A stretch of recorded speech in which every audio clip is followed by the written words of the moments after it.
ఎవరు పుట్టుకతోనే దొంగగా మారరు. పరిస్థితులు, ఆర్థిక అవసరాలు కొంతమందిని దొంగగా మారుస్తుంటాయి. కానీ ఈ రోజుల్లో జలసాలకు అలవాటు పడి కొందరు దొంగలుగా మారుతున్నారు. ఇళ్లకు కన్నాలు వేసి దొరికిందంతా దోచుకెళ్తున్నారు. దీంతో కష్టపడిన సొమ్ము అంతా దొంగల పాలు కావడంతో బాధితులు కన్నీరు మున్నీరవుతున్నారు.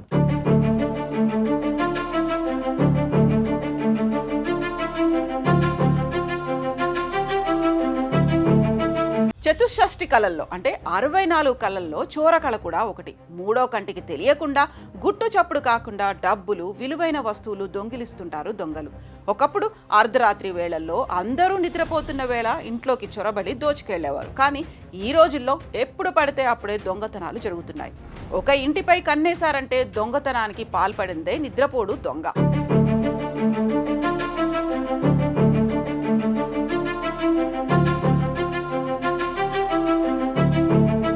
సాధారణంగా ఓ ఇంట్లో దొంగతనం జరిగి వస్తువులు దోచుకెళ్తే తిరిగి దొరుకుతాయన్న హోప్ ఉండదు. పోలీసులకు చెప్పినా దొంగను పట్టుకునే ప్రయత్నంలో ఉన్నాం అని చెప్తారు. కానీ కొన్ని సంవత్సరాలు, యుగాలు గడిచినా దొంగతనానికి గురైన వస్తువులు దొరకడం కల్లే. కానీ దొంగల్లో కూడా మానవత్వం ఉందని, మంచి మనసు ఉందని నిరూపించాడో చోరుడు.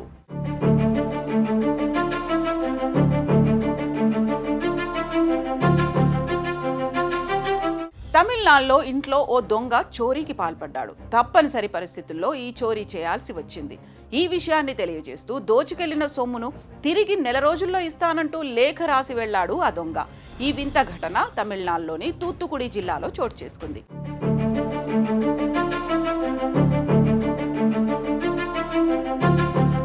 ప్రస్తుతం ఈ ఘటనకు సంబంధించిన వార్త నెట్టింట్లో వైరల్ అవుతోంది.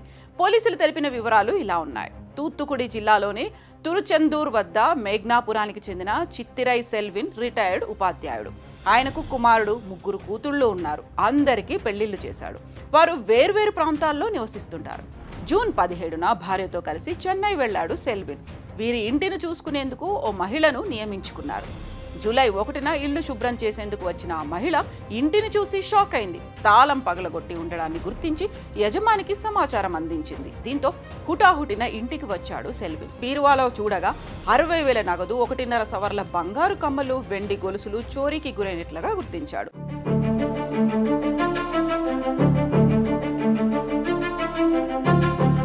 వెంటనే పోలీసులకు సమాచారం అందించాడు.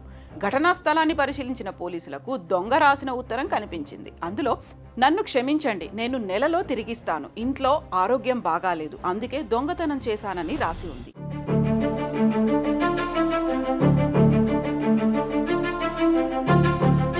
ఈ లేఖను చూసిన పోలీసులు ఇంటి యజమాని విస్తుపోయారు. పోలీసులు కేసు నమోదు చేసి దర్యాప్తు చేస్తున్నారు.